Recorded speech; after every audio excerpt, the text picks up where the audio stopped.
Salut tout le monde. On va en parler sur tous les matchs du week-end. On va commencer par le PSG. Le PSG a gagné face au Stade Rennais 3-1. Un doublé de Bradley Barcola et un but de Kangin Lee pour le PSG. Pour le PSG, un but sur penalty d'Arnaud Kalimuendo pour le Stade Rennais. Première période. Oh, ça a été bien. Hein. Certes, quelques minutes avant le coup d'envoi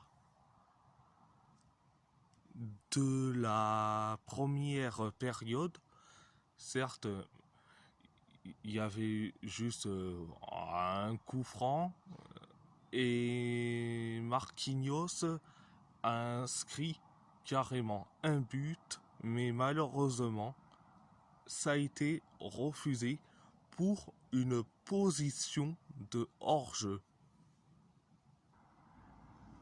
Après cette but refusé pour une position de hors-jeu, le PSG joue ultra bien.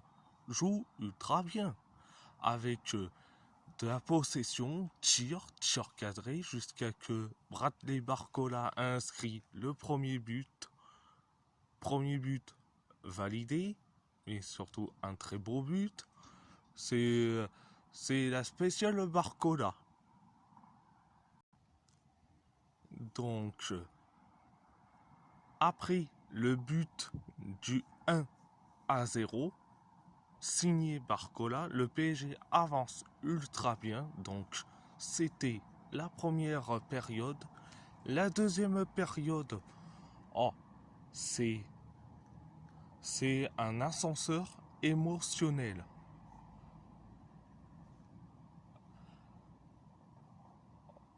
La deuxième période a été, certes, bien, hein, jusqu'à que Bradley Barcola a frappé vers le poteau et que Kangin Lee a tiré de la tête.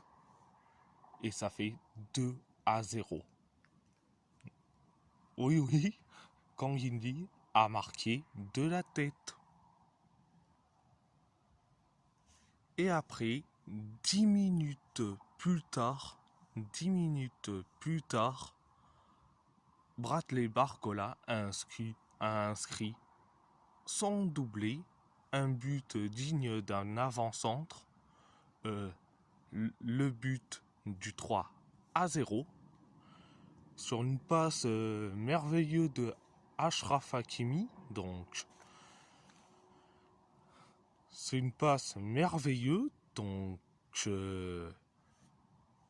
Donc, après le but du 3-0, et après, on commence à devenir catastrophique jusqu'à que il y a eu, je crois bien, un corner pour le Stade Rennais. Le ballon capté de la tête par un Rennais, il a été touché par le bras de Beraldo. Résultat, penalty pour le Stade Rennais. Arnaud Kalimuendo, l'ancien joueur du PSG, a inscrit un but sur penalty. Safonov aurait pu l'arrêter, mais comme on dit, je ne sais pas si on est à la limite catastrophique au niveau des pénaltoches chez les gardiens. Donc, ça fait donc 3-1 après le but sur penalty pour le Stade Rennais. On commence à être catastrophique.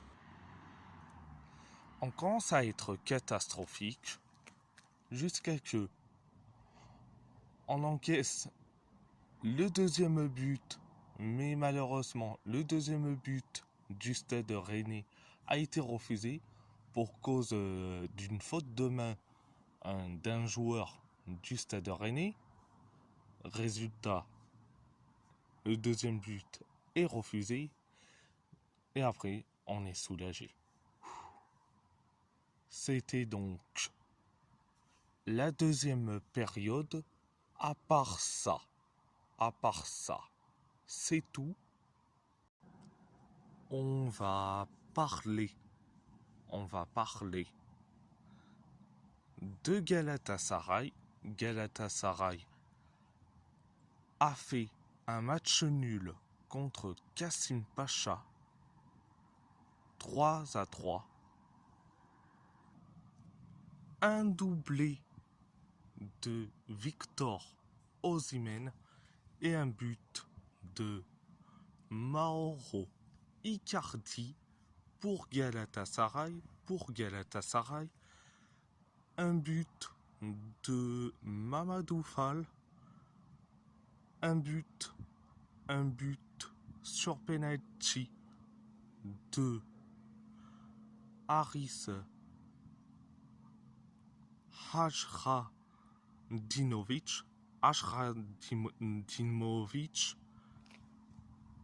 et un but de Nuno da Costa pour Kassim Pacha. Première période, c'était ultra bien, mais un tout petit peu de catastrophisme. Certes, on a eu de la possession, tir cadré, on a eu du tout la totale. Et en plus, Victor Osimhen a inscrit le but du 1-0, soit un centre merveilleux d'un de nos joueurs. Donc, le but est... Bon, ce n'est pas le plus beau, mais c'est son premier but quand même. Donc, ça reste quand même un but. Donc, ça fait donc 1-0. Et 8 minutes plus tard, Victor Osimhen a inscrit son doublé, le but du 2-0. 6 minutes plus tard, Mauro Icardi a mis encore un but, encore une frappe merveilleuse. Je dis franchement.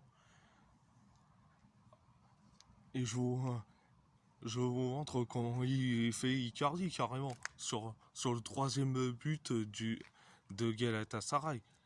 Je dis franchement, il était accroché par le défenseur de Kassim Pacha. Le défenseur s'est tombé et Icardi il est resté debout. Il a la balle, il s'est retourné, il a tiré. Bon, c'est le résumé du but de Icardi. Bon, passons. Après le but du 3-0, je me suis dit, cool, on va marquer le plus de buts et comme ça, paf, on est tranquille. Bah non, malheureusement, quelques minutes plus tard, Mamadou Fall a inscrit le but du 3-1. Donc, c'était la première période. La deuxième période, c'est catastrophique, encore plus catastrophique que tout le monde n'a jamais eu. Donc, on commence à être mieux au niveau de la possession, quelques tirs cadrés, mais on commence à être aussi catastrophique, à être en difficulté comme pas possible. Jusqu'à que il y a eu, je crois bien, un corner, et ça a été capté par le bras de Jacobs. Donc, résultat, penalty pour Kassim Pacha, et Hajradinovic a inscrit le but du 3-2. Après le but du 3-2, je me suis dit que enfin on peut souffler, on pourrait inscrire le plus de buts. Non, malheureusement, le temps additionnel de la deuxième période, et Nuno da Costa a inscrit le but de l'égalisation, le but du 3-3. Donc, c'était la deuxième période. À part ça, c'est tout. On va parler de Wolverhampton qui a perdu encore une fois face à Liverpool 2-1. Un but de Ryan Aït-Nouri pour les Wolves. Un but d'Ibrahima Konaté et un but sur penalty de Mohamed Salah pour les Reds.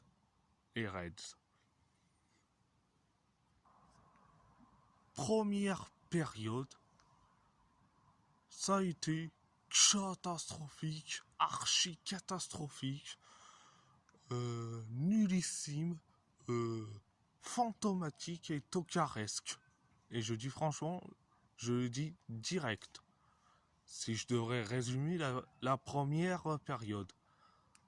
Donc, bon, je suis désolé si vous entendez le chat miauler. Bon, tout à fait normal. Donc, je disais, première période, ça a été catastrophique, archi catastrophique, nullissime, fantomatique, voire d'une tocaresque comme pas possible. Donc, on s'est fait malmener avec de la possession, tir cadré pour Liverpool. On était en difficulté comme pas possible. Temps additionnel de la première période, Ibrahima Konaté a inscrit un but carrément. Donc 1-0 pour Liverpool. C'était la première période. La deuxième période, on commençait à être un tout petit peu mieux grâce à un but de Ryan Aït-Nouri pour les Wolves. Donc, le but de l'égalisation, un partout. Et après, je me suis dit que on est sauvé. Je me suis dit qu'on va être tranquille peinard. Mais malheureusement, monsieur Nelson Semedo, qui a décidé de faire une faute assez tocaresque, assez... qu'est-ce que je peux dire? Assez débile. Résultat, penalty pour Liverpool. Mohamed Salah a inscrit le deuxième but. Donc 2-1 pour Liverpool. Et après le 2-1, on a été catastrophique tout le long de la deuxième période. Donc, à part ça, c'est tout. C'était donc la deuxième période. À part ça, c'est tout. On va parler de l'AS Roma qui a gagné à l'arraché face à Venezia ou Venise si vous voulez, 2-1. Un but de Brian Cristante et un but de Nicolo Pizzilli pour la Roma. Un but de Joël Palo pour Venezia. Première période, catastrophique. Et comme je dis, catastrophique, on s'est fait malmener par Venise, carrément. Et après, on encaisse un but, signé Joël Payot pour Venise, 1-0. C'était la première période. La deuxième période, ça a été un peu mieux. Jusqu'à que Brian Cristante a inscrit entre beaux buts, mais j'ai vu le but de Cristante.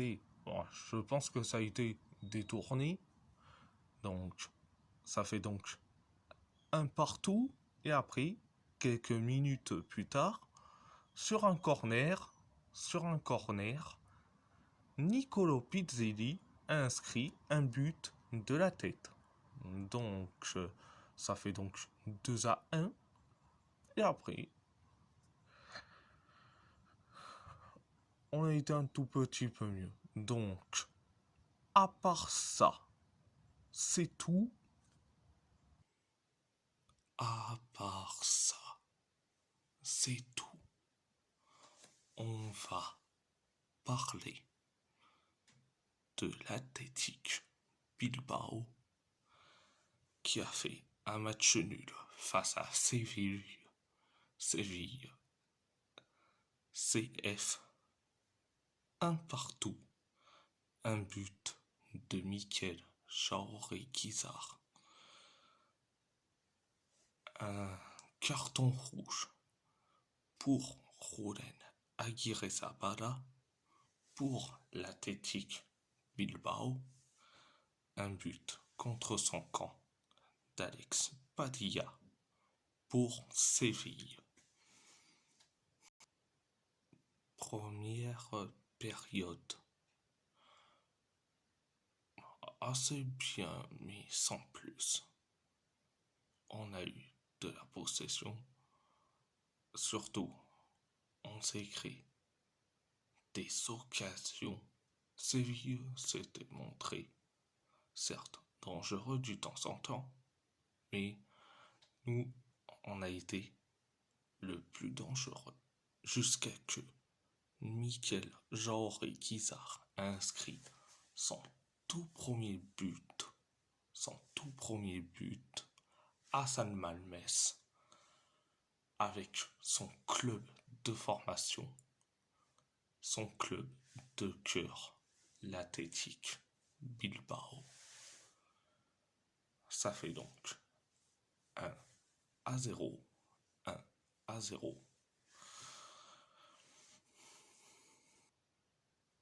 Après le but du 1-0, on s'est créé encore une fois des occasions, surtout l'occasion de Iñaki Williams qui a frappé carrément sur le gardien donc c'était la première période. La deuxième période, on s'est montré dangereux, mais bon, il y a aussi Séville qui s'est certes montré dangereux, mais jusqu'à que Rulen Aguirre-Zabala a fait une faute sur un joueur de Séville. Résultat, carton rouge. Donc, après, je trouve ça pas trop normal que ça soit toujours l'Athletic Bilbao pour une faute, une toute petite faute de rien du tout ce carton rouge. Quand c'est les autres clubs, c'est pas du carton rouge, carrément. Donc ça montre très très bien que les arbitres et les arbitres vidéo dans leur cabine téléphonique niquent souvent les matchs de l'Athletic Bilbao. Donc, il y a un joueur de Bilbao qui est sorti pour faire rentrer Alex Padilla. Donc, donc après, tu as eu une occasion d'un joueur de Séville qui a été loupé. Il a loupé son tir. Son tir, il a mis au-dessus, carrément, au-dessus des cages. Après, Séville a inscrit le but égaliseur sur un but gag d'Alex Padilla contre son camp. Résultat, un partout. Donc, à part ça, donc, à part ça, c'est tout. C'était la deuxième période. À part ça, c'est tout.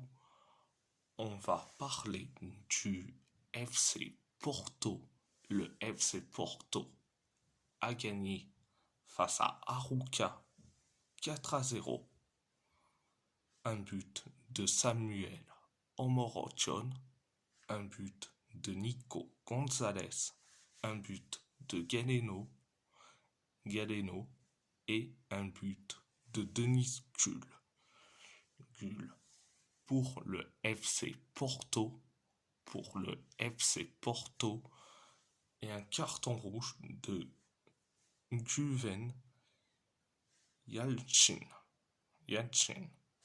pour Arouca. Un carton rouge. Première période. Ça a été catastrophique. Surtout pour le FC Porto.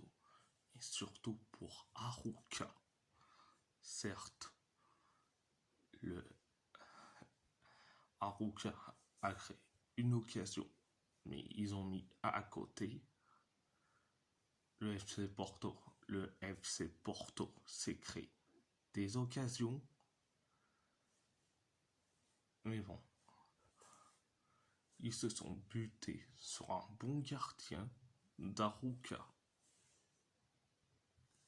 Et après, une faute de Gulven Yalchin sur Alan Varela.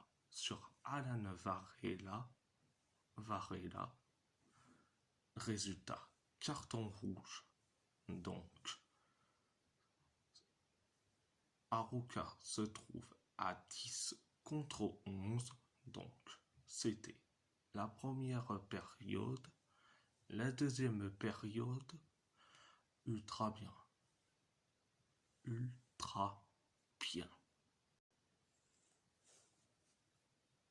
2 minutes après le coup d'envoi de la deuxième période, Samuel Omorojon inscrit le but du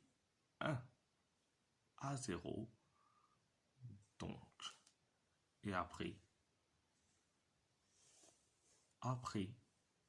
4 minutes plus tard, c'est Nico Gonzalez qui a inscrit le but du 2-0 sur un pressing dans la surface de réparation d'Arouca. Résultat 2-0. Et après 6 minutes plus tard, un corner. Et après, ça atterrit sur la tête de Galeno. Résultat 3-0. Après le but du 3-0, on commençait à être mieux, voire un tout petit peu de frayeur, jusqu'à que Denise Gull a inscrit le but du 4-0. Donc c'était la deuxième période. À part ça, c'est tout. C'est tout. Et si la vidéo vous plaît, abonnez-vous à ma chaîne YouTube, likez, commentez si vous avez envie ou pas, c'est votre choix. À part ça, je vous laisse et merci beaucoup